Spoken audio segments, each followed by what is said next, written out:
so many times, I mean, people are unaware of the fact that many of the robots we do today, they carry a lot of 3D printed parts, I must say, a lot.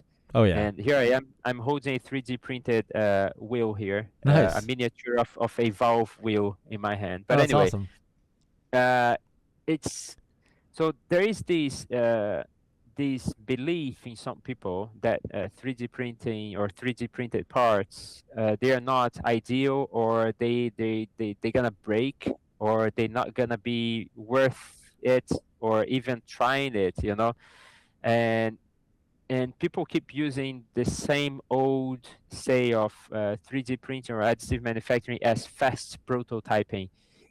And where I'm trying to take or get the industry to is a full acceptance of it, in terms of a finalized robot can be 100% 3D Oh, printed, 100%. Yeah.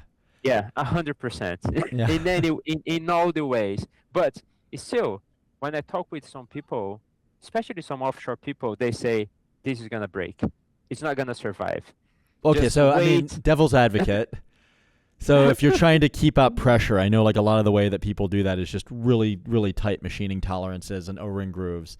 How do you substitute 3D printing for that? Or do you post-machine a 3D printed part? Or is it You something just different? you just post machine it, or you just weld on top of it, or I mean there are many different But it's not ways. But 100% anymore then, right? Sorry, this is no, maybe it's not kind of 100% a troll. anymore. But Yeah, no, it's not. But I mean, we getting there. We're getting for there. We're sure, getting for there. sure.